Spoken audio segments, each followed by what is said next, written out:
Bonsoir à tous. Bonsoir, une nouvelle fois.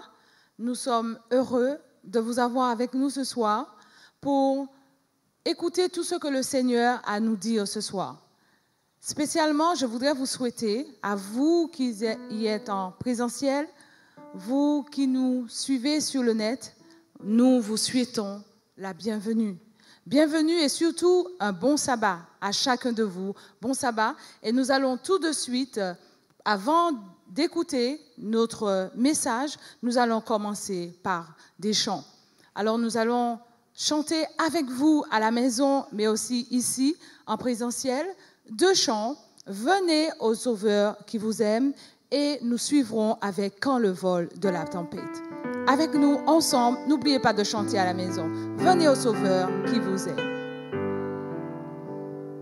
Venez au Sauveur qui vous aime.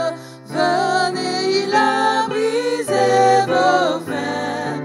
Il veut vous recevoir lui-même. Ses bras vous sont ouverts. Oh, quel beau jour, Sauveur fidèle, quand nous appuyons sur ton bras, dans la demeure paternelle, nous porterons nos pas. Le temps s'enfuit, l'heure s'écoule, qui sait si nous vivrons demain. Jésus est ici dans la foule, saisissez sa main. Oh, quel beau jour, Sauveur fidèle, quand nous appuyons sur ton bras, dans la demeure paternelle, nous porterons nos pas. Nous continuons avec Quand le vol de la tempête vient assombrir ton ciel bleu, au lieu de baisser la tête, compte le bienfait de Dieu. Quand le vol de la tempête vient assombrir ton ciel bleu, au lieu de baisser la tête, compte les bienfaits de Dieu. Compte les bienfaits de Dieu. Mets-les tous devant tes yeux. Tu verras en adorant combien le nombre en est grand. Bénis donc, bénis sans cesse ce Père qui chaque jour répand sur toi la richesse de son merveilleux amour. Compte les bienfaits de Dieu, mets-les tous devant tes yeux. Tu verras en adorant combien le nombre en est grand. Voilà, je vous invite à adopter la position de la prière. Éternel, notre Père et notre Dieu, toi qui es le Créateur des cieux et de la terre, nous te sommes infiniment reconnaissants d'être en ta présence en cet après-midi. Après une semaine, mon Dieu, de labeur, tu nous as permis de vaquer à nos occupations. Pour certains, mon Dieu, elle a peut-être été facile, d'autres plus difficile. Mais nous avons l'assurance que tu es avec nous, que tu nous as protégés. Tu as pris soin de nous, Seigneur, pourvoyant tous nos besoins. Et voilà, c'est avec action de grâce et reconnaissance que nous sommes inclinés devant ta face. Nous voulons humblement te demander de nous pardonner à cause de toute faute commise devant toi. Au nom de Jésus, lave-nous et merci pour ce pardon que tu nous accordes.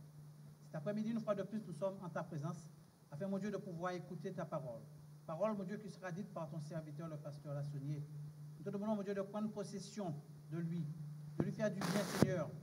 Qu'il parle, Seigneur, qu'il soit le canal que tu utilises pour pouvoir parler à ton peuple, Seigneur. Et qu'avec toute l'autorité que tu lui donnes, mon Dieu, il puisse parler en ton nom. Béni sois-tu. Nous avons une pensée, Seigneur, pour tous tes enfants à travers le monde qui passent par des moments difficiles, mais qui cherchent, Seigneur, un réconfort, un secours auprès de toi. Nous savons que tu es là, alors bénis-les. Dirige ce moment et permets, mon Dieu, que tout soit fait pour ta gloire et ta gloire seule. Nous avons prié au nom de Jésus. Amen.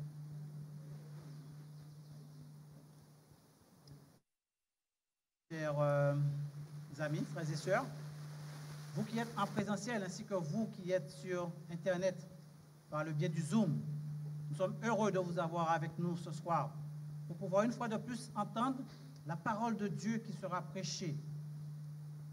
C'est avec beaucoup de joie que nous vous souhaitons la bienvenue.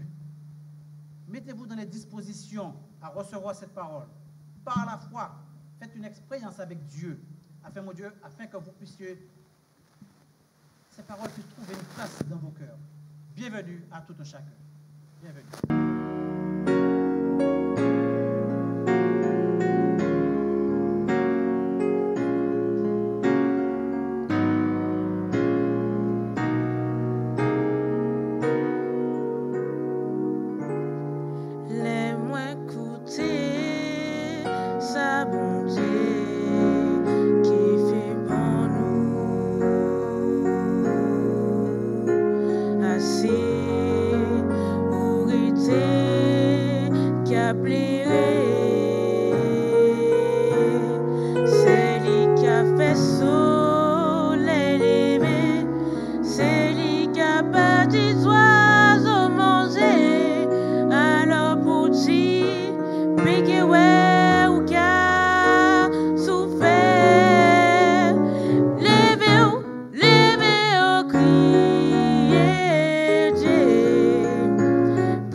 Pas baisser la main, arrêter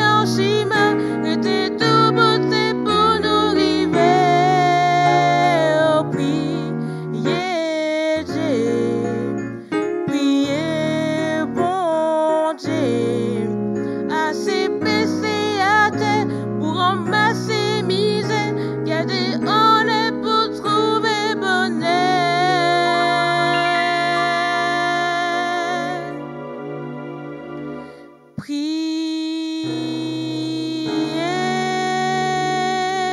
Jésus.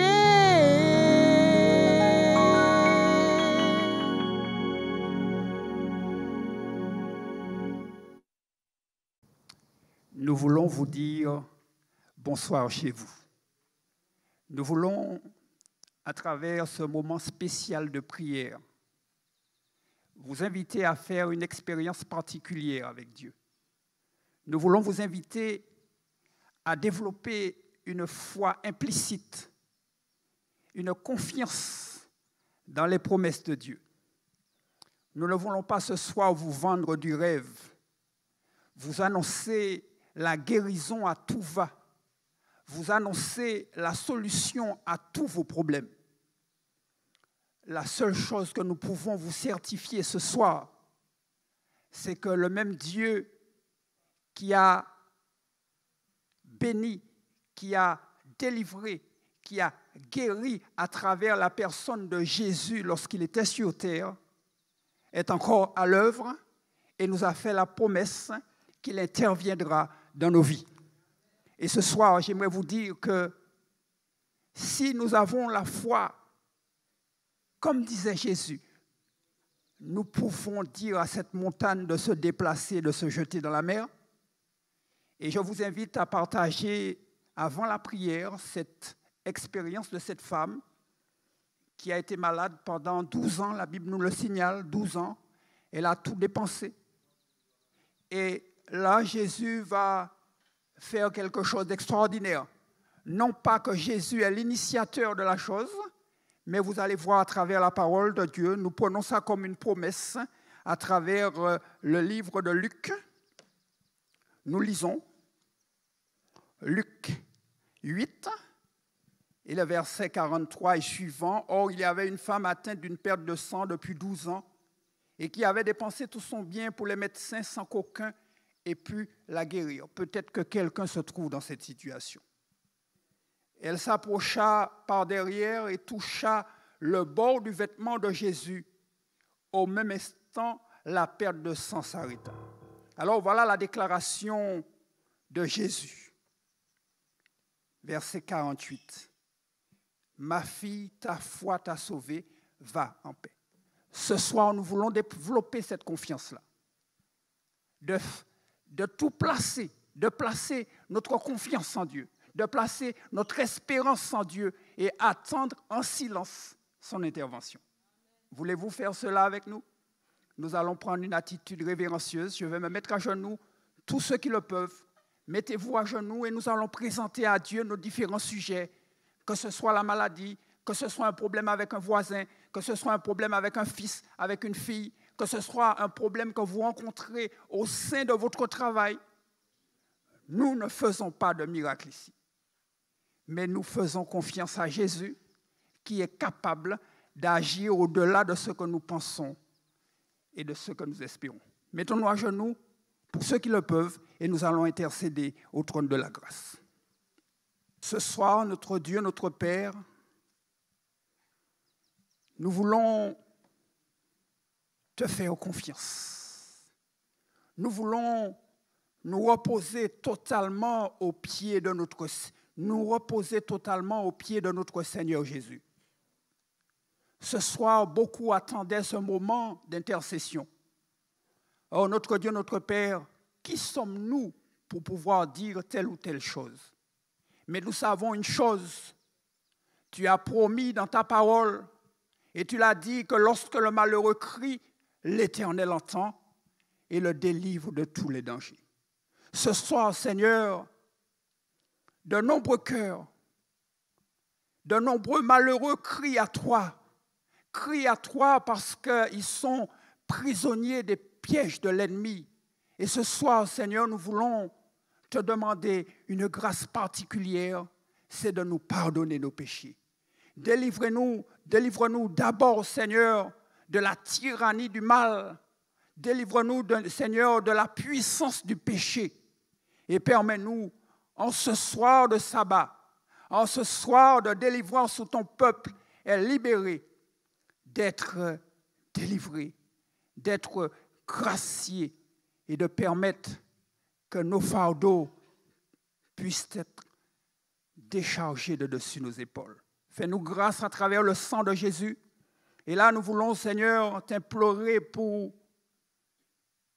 toutes ces personnes qui aspirent à une guérison particulière. Il y en a de ceux qui sont frappés par la maladie depuis de nombreuses années et qui crient à toi, Seigneur, ce soir, nous ne venons pas dans la position de force, nous ne venons pas avec prétention, mais nous venons simplement, Seigneur, dans la position du suppliant, dans la position de l'humilité. Agis, Seigneur, pour cette femme. Agis pour cet homme. Agis pour ce jeune homme. Agis pour cette famille, Seigneur, touchée par la maladie. Quelle que soit la maladie, Seigneur, tu as autorité sur la maladie.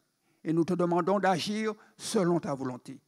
Nous voulons te présenter, Seigneur, ceux et celles qui se débattent pour pouvoir te rester fidèles.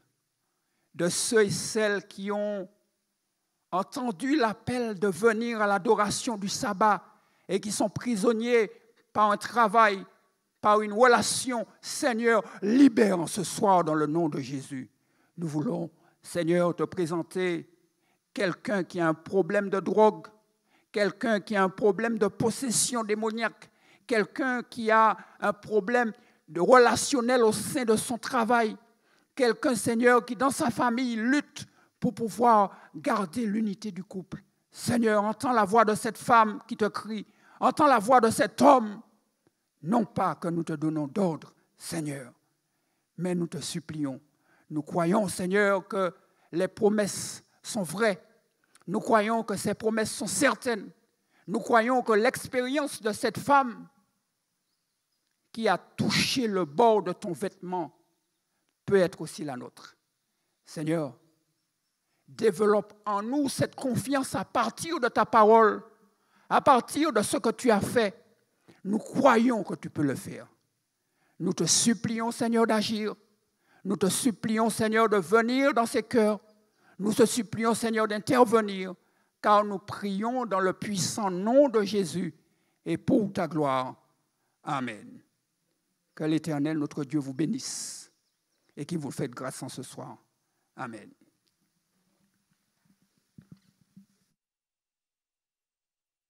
Nous vous invitons maintenant à entonner avec nous notre chantème « Grâce de Dieu, merveilleux don gratuit, a dissipé la nuit, Christ m'a délivré ».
Bonsoir, comment allez-vous?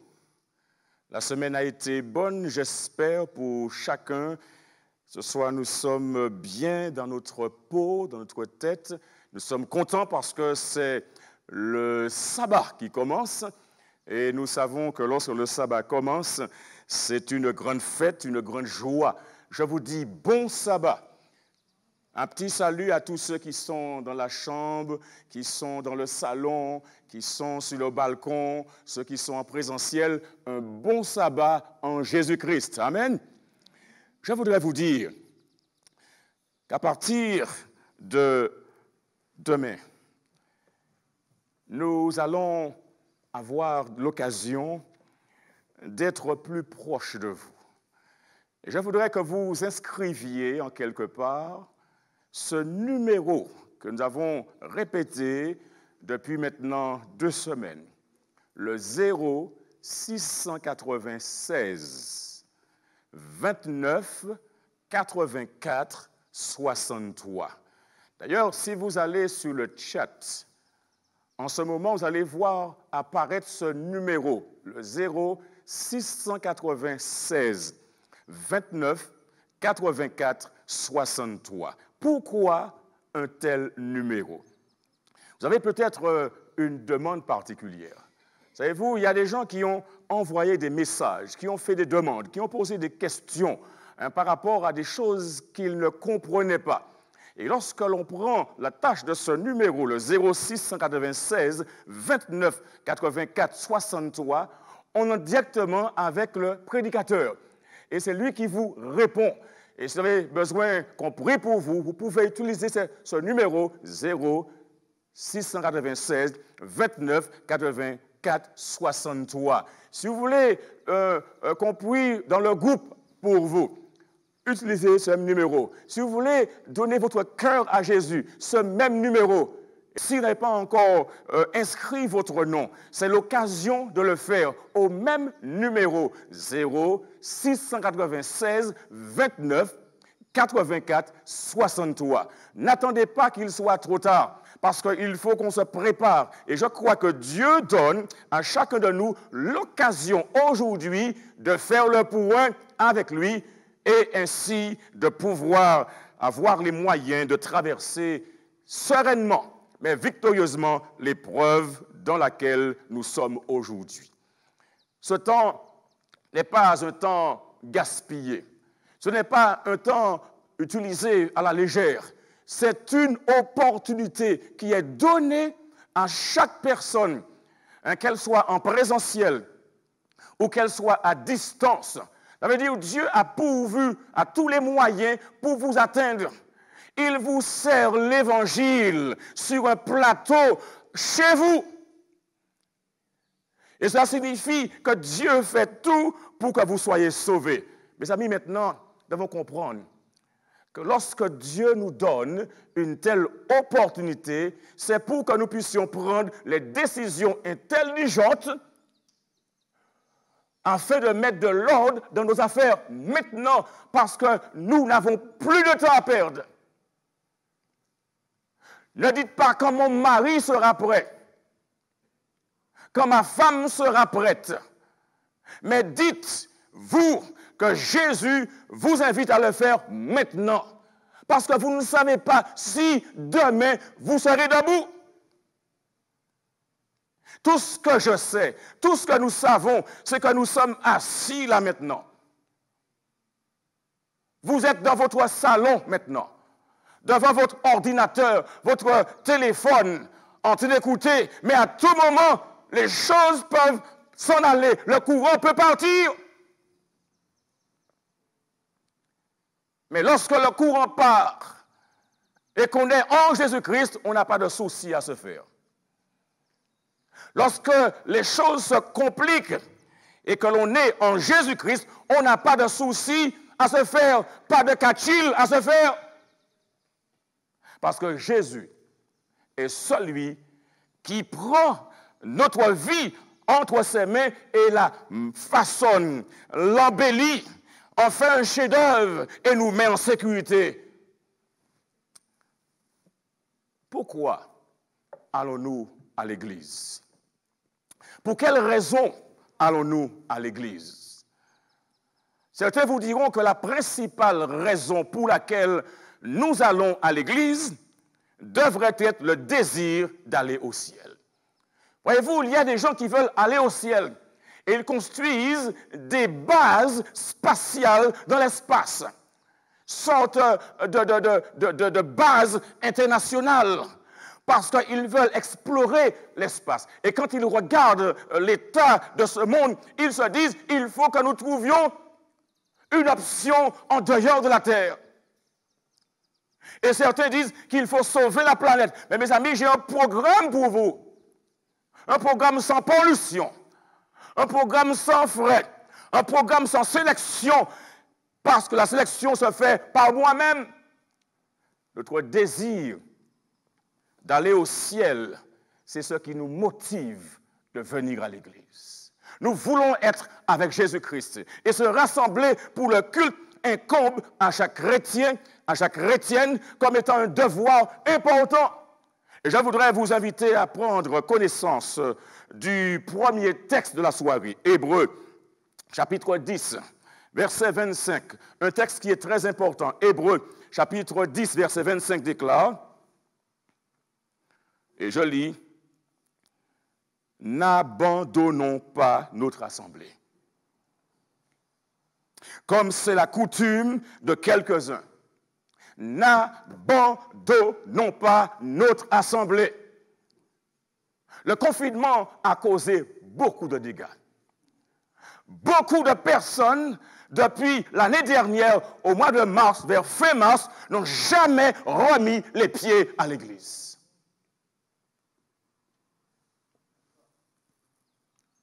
L'église a repris, mais une certaine frange est restée cloîtrée. N'abandonnons pas notre assemblée. Confinement ou pas, le Christ nous invite à garder la connexion. Il viendra un temps encore plus difficile que celui que nous sommes en train d'expérimenter. Et si nous pensons que nous avons vu le pire, nous n'avons encore rien vu. Parce que pire est à venir. Et c'est pourquoi je vous invite, mes amis, à vous entraîner, à prendre votre vie spirituelle plus au sérieux, à prier davantage et à vous ancrer dans la parole de Dieu. Ce soir, nous parlons de l'Église qui triomphe de Satan. Ce sujet sera développé en deux parties. La première ce soir et la deuxième demain matin. L'Église qui triomphe de Satan. Prions le Seigneur. Notre Dieu, notre Père céleste, nous avons ouvert ta parole et tu nous as parlé de manière très claire, n'abandonnons pas notre assemblée. Et tu indiques que c'est la coutume de quelques-uns. Mais la raison pour laquelle tu veux que nous n'abandonnions pas notre assemblée, c'est parce que le jour s'approche. Et quand nous regardons autour de nous, nous comprenons que le jour s'approche et de nous avoir les yeux ouverts, l'intelligence en place pour mettre de l'ordre dans nos affaires avant qu'il ne soit trop tard, que nous ne nous écartions pas de ton Église, mais que nous soyons plus que jamais fidèles, fervents, que nous soyons loyaux et que toute l'allégeance te soit donnée. Et alors que ta parole sera présentée, que l'Esprit Saint soit l'instructeur principal de ce message. Et c'est pourquoi, bon Père éternel, prends possession de ton serviteur. Cache-le derrière la croix, afin que Jésus-Christ soit vu et que sa parole soit entendue en son nom et pour ta gloire éternelle. Amen. N'abandonnons pas notre assemblée. Quand je dis n'abandonnons pas notre assemblée, quand la Bible dit n'abandonnons pas notre assemblée, elle précise, il y en a qui ont une coutume, mais heureusement, c'est quelques-uns, pas beaucoup. Mais encourageons-nous, Exhortons-nous mutuellement, réciproquement. Et pourquoi? Parce que nous voyons que le jour approche. Et je crois du plus profond de mon cœur que le jour approche. On n'a jamais assisté à autant de révélations. On n'a jamais assisté à autant de déploiements. On n'a jamais assisté à tant d'évidence. La parole de Dieu est claire, mes amis. Et c'est pourquoi nous devons rester connectés à Jésus-Christ. Il est édifiant de noter que le Christ ne s'est pas abstenu de fréquenter le lieu de culte public. En effet, lorsque nous allons dans Luc chapitre 4 et lisons les versets 14 à 17, la Bible enseigne que Jésus, dans Luc 4, 14 à 17, Jésus, revêtu de la puissance de l'Esprit, retourna en Galilée. Et sa renommée se répandit dans tout le pays d'alentour. Il enseignait dans les synagogues. Il était glorifié par tous. Il se rendit, nous dit le verset 16 de Luc 4, à Nazareth, où il avait été élevé, et selon sa coutume, il entra dans la synagogue le jour du sabbat. Il se leva pour faire la lecture. Et Jésus, il alla à la synagogue le jour du sabbat, selon son habitude, selon sa coutume. Et il ne s'asseyait pas simplement, mais il participait. Amen. Dans le culte, mes amis, l'adoration, nous ne sommes pas spectateurs, mais nous sommes acteurs. Jésus, il était acteur. Jésus, il était régulier. Jésus avait pour coutume d'aller au sabbat. Ceci me pousse à penser que Jésus-Christ a une église. Jésus-Christ a une église. Et Jésus sera très clair concernant l'église qui lui appartient. Lorsque nous lisons dans Matthieu, chapitre 16, nous sommes dans le Nouveau Testament et nous lisons dans Matthieu, chapitre 16. Et je vous invite à prendre le verset 18. Matthieu, chapitre 16, verset 18. Je voudrais que nos amis, je voudrais que ceux qui participent à cette conférence, qui reçoivent cette prédication, puissent avoir des notes.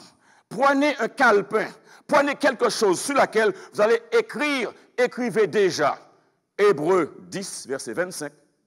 Et maintenant, écrivez Luc, chapitre 4, versets 16 à 17. Et là maintenant, je vous envoie à ouvrir la Bible et à écrire Matthieu, chapitre 16, verset 18. Ce verset est très, très, très, très important. Voilà ce que Jésus dit. Et moi, je te dis que tu es Pierre et que sur cette pierre, je bâtirai mon église et que les portes du séjour des morts ne prévaudront point contre elle. L'église qui triomphe de Satan. Jésus a fait une déclaration, mes amis.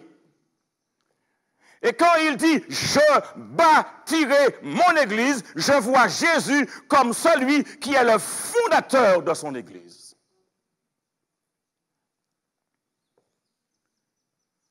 Parce que Pierre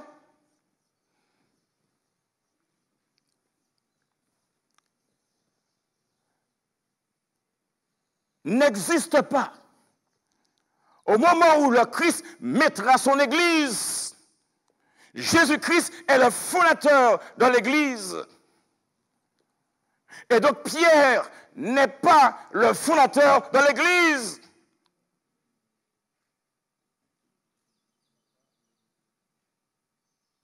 Comprenons bien cela. Le fondateur de l'Église n'est pas Pierre parce que l'Église de Jésus existait avant Pierre.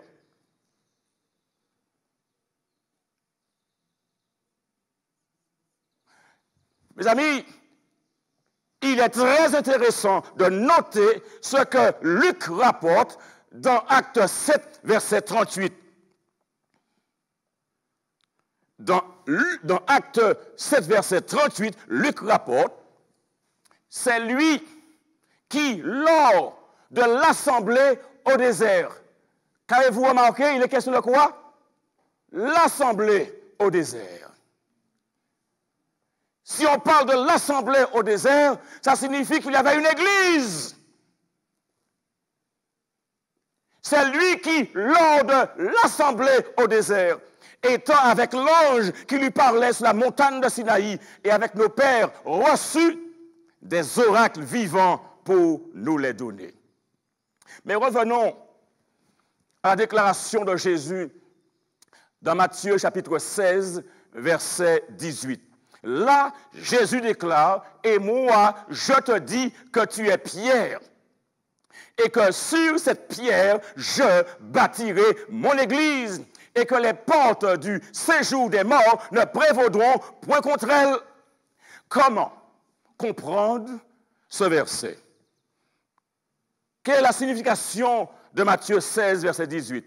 Jésus dit, « Et moi, je te dis que tu es Pierre. » Chers amis, Pierre en grec, c'est Pétros. Et Pétros veut dire un caillou. Mais observez ce que Jésus dit, et que sur cette pierre, et cette pierre en grec signifie Pétra, c'est Pétra, et Pétra, c'est un gros rocher, c'est un roc. Il y a un changement ici de terme. Rappelons-nous que Jésus a posé une question. Et quelle fut la question que Jésus a posée? La question que Jésus a posée, nous la trouvons au verset 15. Au verset 15, la question est, au chapitre 16 de Matthieu, un verset 15, la question est là. « Et vous, leur dit-il, qui dites-vous que je suis? » Jésus pose la question. Parce que la première question qui est posée est la suivante. Qui dit-on que je suis? Et quand ils vont répondre Élie, ils vont répondre Jean-Baptiste, Jésus va se tourner vers eux et leur posera la question, mais vous qui me suivez, vous qui êtes mes disciples, que dites-vous que je suis? Parfois, nous sommes dans l'Église, nous connaissons des choses au sujet de Jésus, mais n'avons pas de relation intime avec Jésus. Nous parlons de Jésus, nous racontons des choses au sujet de Jésus. Et comme je l'ai dit, à chaque conversation, on a un verset. Mais est-ce que nous connaissons Jésus? Avons-nous une relation avec Jésus? Et vous, qui dites-vous que je suis? Et lorsque Jésus posera la question aux disciples, une réponse sera donnée. Et nous allons voir la réponse qui sera donnée à cette question. Qui dites-vous que je suis? Simon-Pierre va répondre.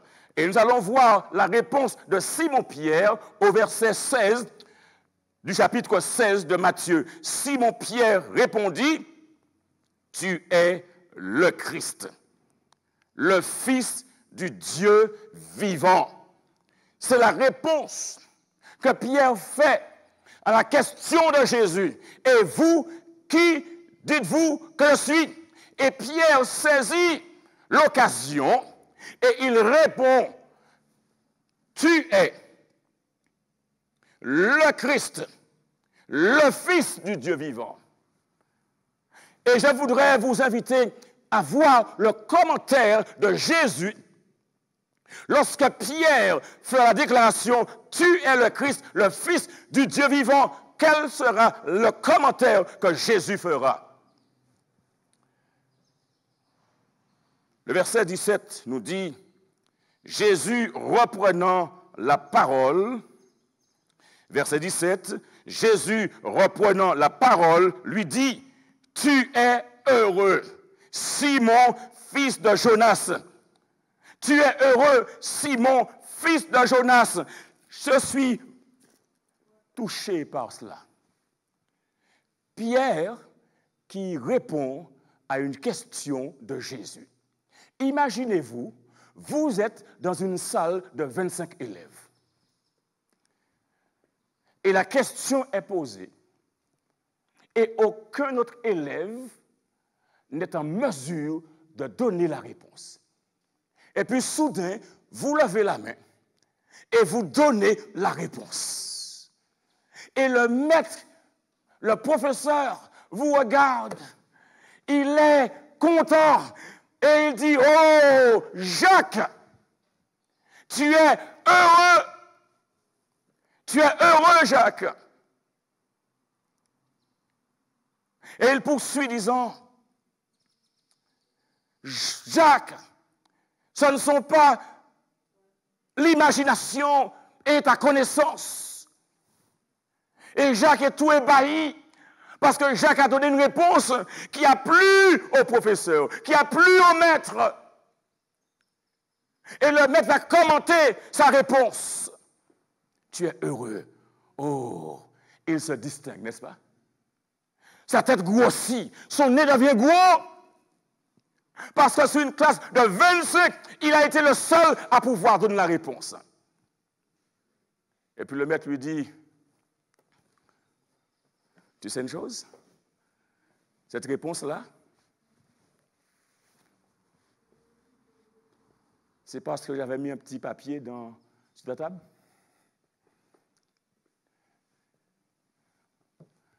Jésus dira à Pierre, tu es heureux, Simon, fils de Jonas, car ce ne sont pas la chair et le sang qui t'ont révélé cela, mais c'est mon Père qui est dans les cieux. La réponse que Pierre va donner n'est pas une réponse qui est le produit de son imagination, de son intelligence, mais Jésus lui dira, Pierre, la seule raison, la seule façon pour que tu puisses donner cette réponse-là, c'est parce que mon papa l'a révélé. Ce n'est pas une réponse qui est venue de ta tête, de la terre, de tes camarades. C'est une réponse qui est venue par une révélation divine. Tu es le Christ, le Fils du Dieu vivant. Il souligne cette parole. Tu es heureux. En d'autres termes, cette réponse est une révélation qui vient du ciel. Et en effet, reconnaître l'origine divine de la véritable Église est une inspiration divine, mes amis. Parce qu'à droite et à gauche, tout le monde parle de la Bible. Tout le monde parle de Jésus-Christ. Tout le monde chante ici et là. Mais comment reconnaître la véritable Église? Il faut avoir une révélation du ciel.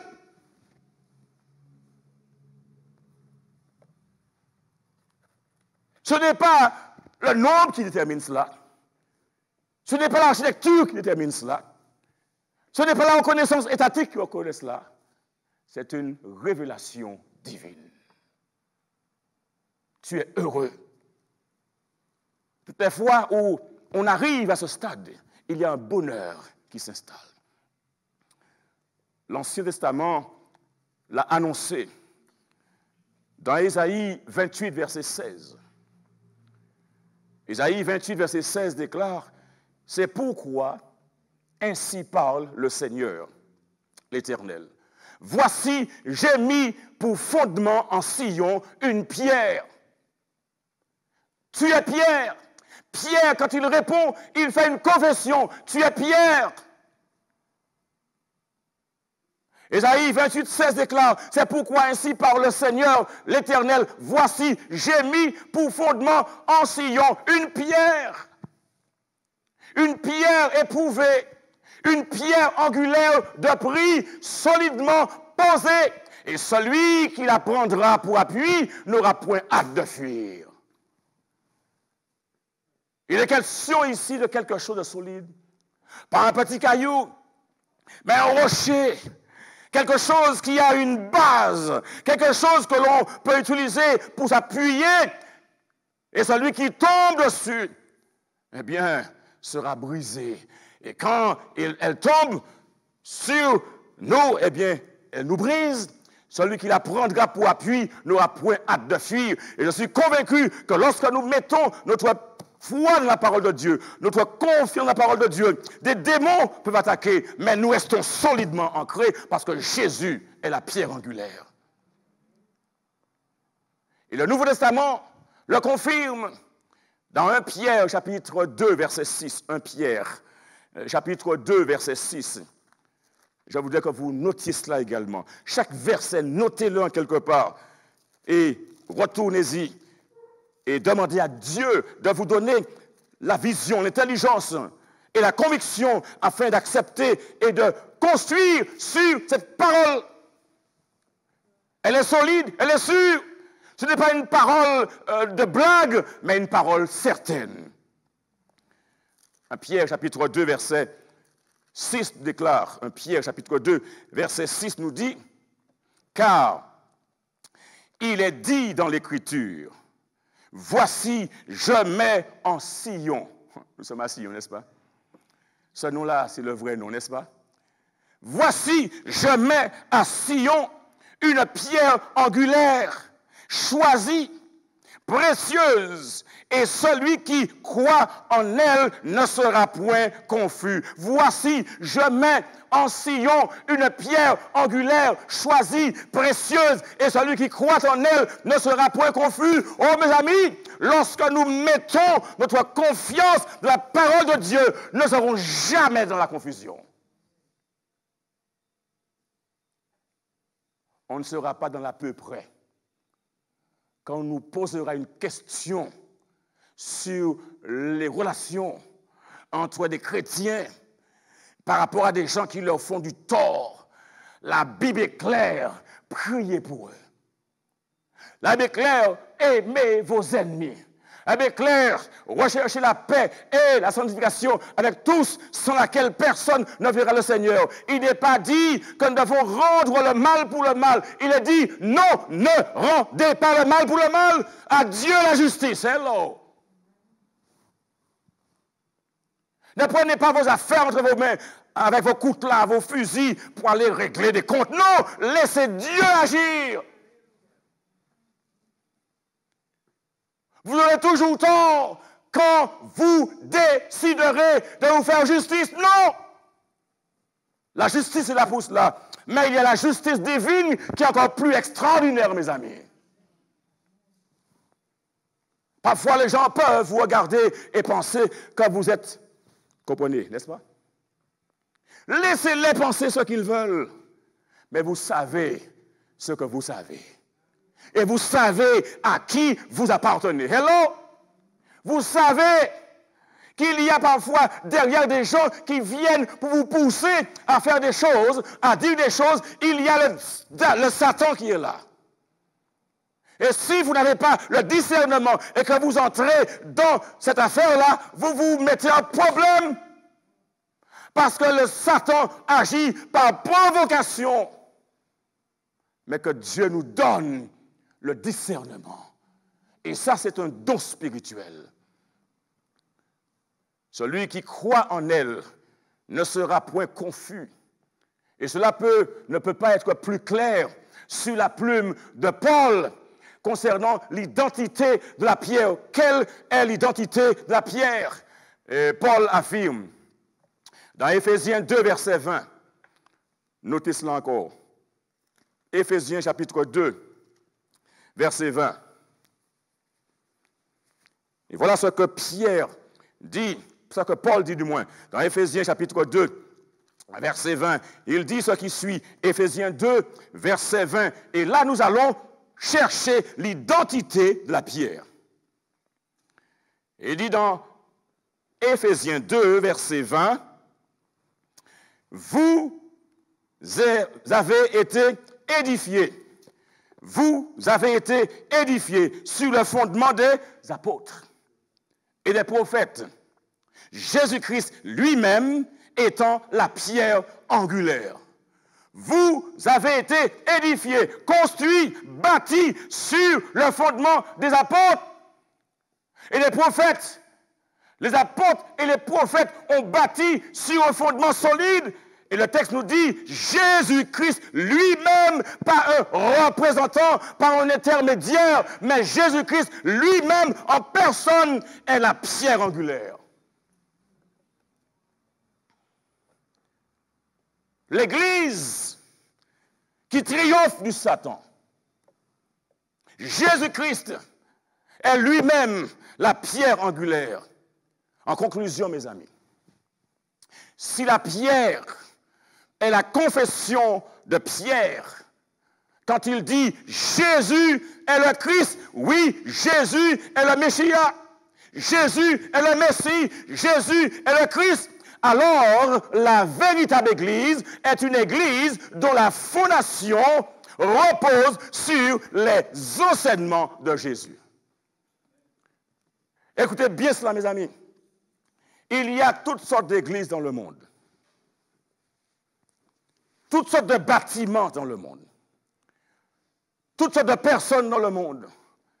Mais lorsqu'on parle d'église, lorsqu'on cherche la véritable église, on cherchera une église dont le fondement, dont la fondation repose sur les enseignements de Jésus-Christ, et les enseignements de Jésus-Christ n'ont pas été mis dans un coffre avec un cadenas.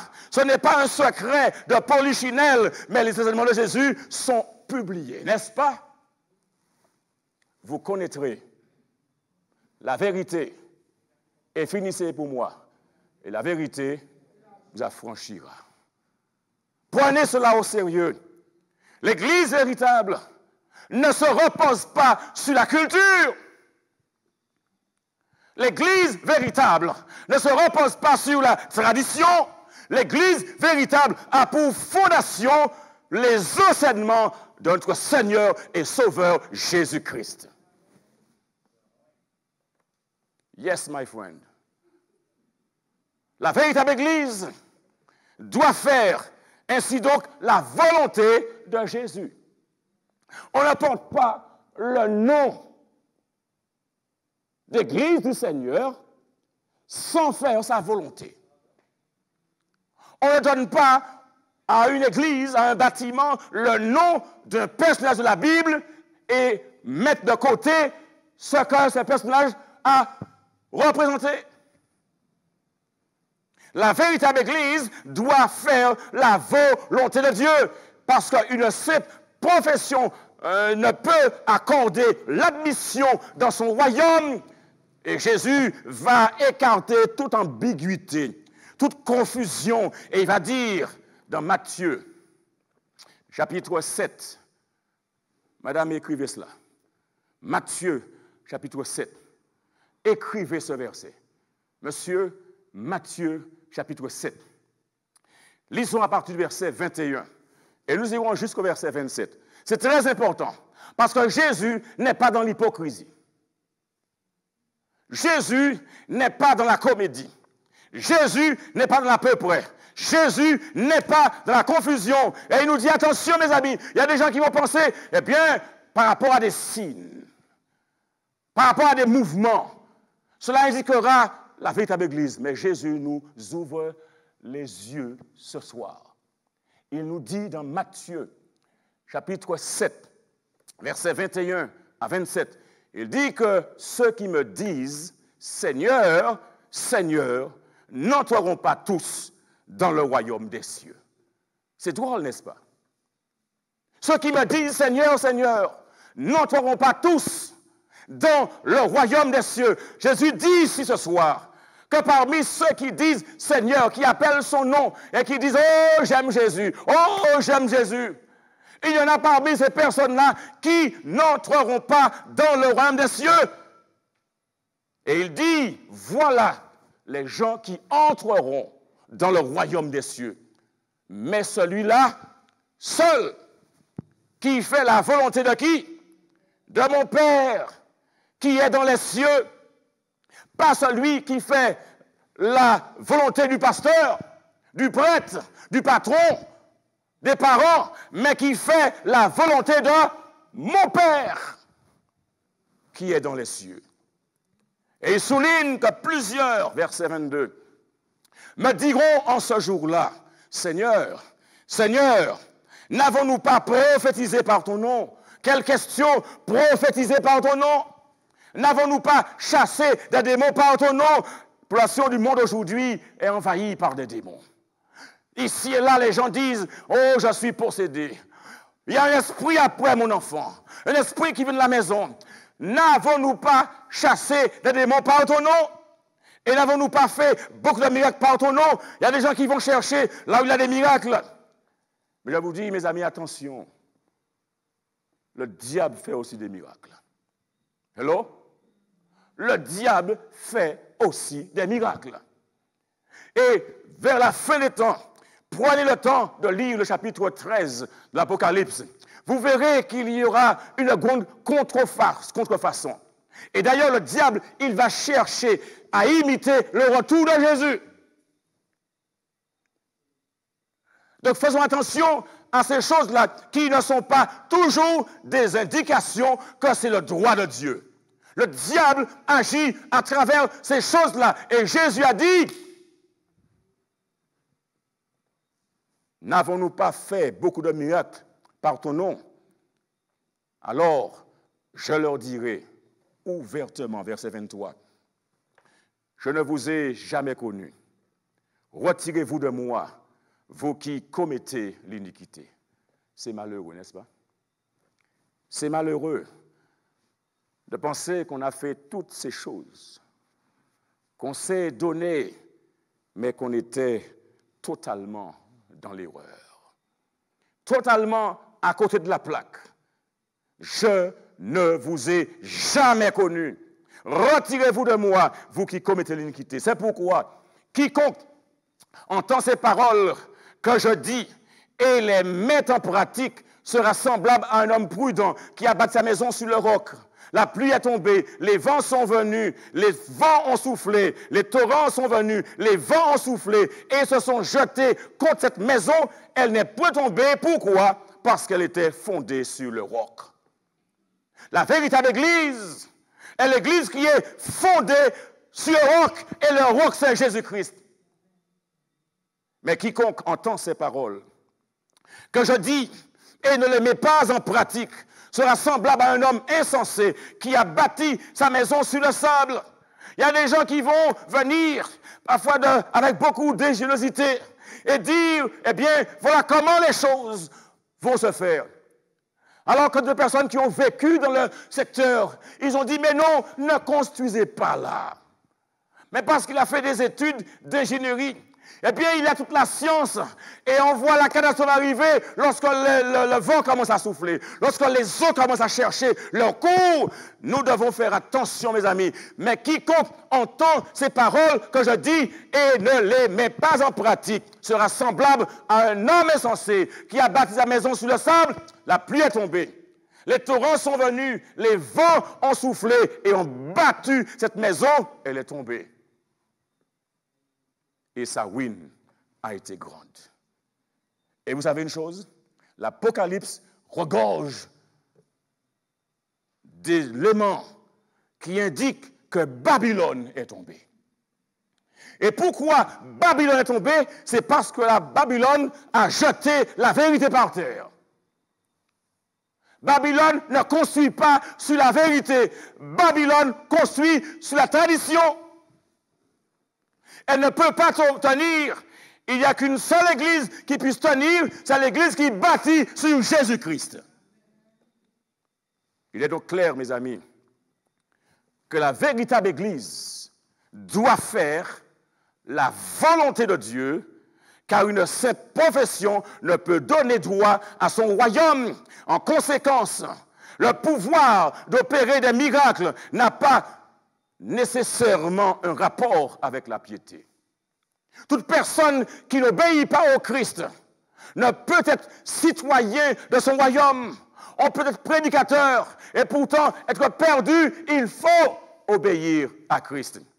On peut être diacre et pourtant être perdu, il faut obéir à Christ. On peut aller à l'église toutes les semaines et pourtant être perdu, il faut obéir à Christ. La personne qui est sauvée, c'est celle qui fait la volonté de Dieu. Allons-nous faire la volonté de Dieu ou la nôtre?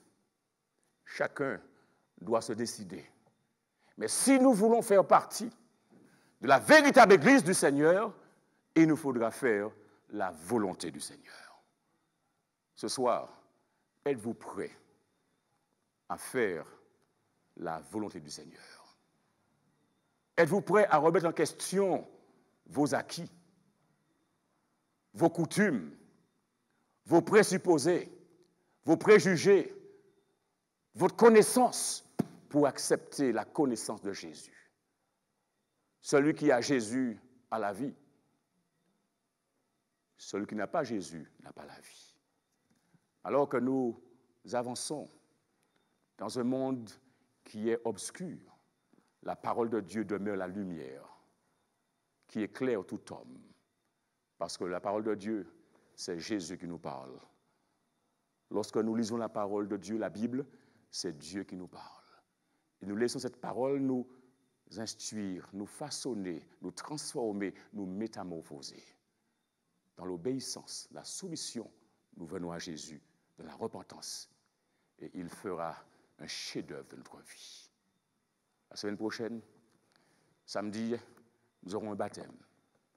Et tous et toutes celles qui n'ont pas encore fait les préparatifs d'inscription, qu'ils le fassent maintenant.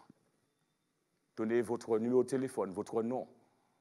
Envoyez un message au 0696 29 84 63. Et là, nous préparerons ce moment. Que le Seigneur vous bénisse, qu'il vous garde. Mais n'attendez pas qu'il soit trop tard. Parce qu'effectivement, il y a un moment où ce sera éternellement trop tard. C'est encore jour de grâce. Alors venez à Jésus. Venez à Jésus. Voulez-vous le faire? Père éternel, vois tes enfants chez eux, dans ce lieu. Ils ont entendu ta parole. Tu leur as indiqué la véritable Église. Une Église qui est bâtie sur Jésus-Christ. Une Église qui triomphe du Satan. Une Église qui a pour fondement les enseignements de Jésus. Et permets, Seigneur, que personne ne prenne un autre fondement, parce que tout autre fondement conduit à la déchéance, à la destruction. C'est construit sur du sable, et le sable disparaît, et l'on disparaît avec. Mais ce soir, tu nous donnes l'opportunité de construire sur toi, construire sur la vérité, d'aimer la vérité, de vivre pour la vérité et par la vérité. Aide-nous à être obéissants, aide-nous à être dociles à toi et à choisir Jésus-Christ maintenant, tandis que l'appel nous est lancé à nous mettre résolument du côté de la vérité. Et se mettre du côté de la vérité, c'est accepter Jésus dans sa vie. Bénis tous ceux et toutes celles qui entendent ce message et permets que le Saint-Esprit puisse continuer à travailler en eux et qu'elle soit forte en Jésus-Christ, qu'elle tienne bon, quelle que soit la situation, qu'il fasse beau ou qu'il fasse mauvais, qu'il tienne bon en Jésus-Christ. Nous avons prié en son nom et pour ta gloire éternelle. Amen. Nous vous disons bonsoir et vous donnons rendez-vous demain matin à 9h. Le sujet sera l'Église qui triomphe de Satan, deuxième partie. Nous vous accompagner avec le chant thème Amour de Dieu qui est vainqueur de la mort.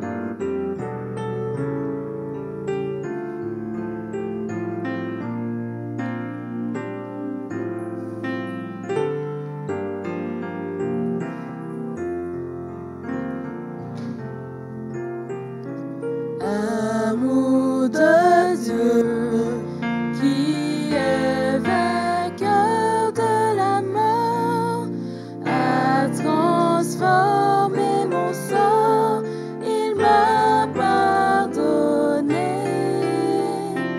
Amour de Dieu qui brise tout vos chaînes, nous libère de la haine, de nos péchés. Et j'ai décidé de vivre chaque jour pour mon merveilleux Sauveur, plein d'amour. Et j'ai décidé de vivre chaque jour pour mon merveilleux Sauveur. Loué soit mon Sauveur, mon merveilleux Sauveur, plein d'amour.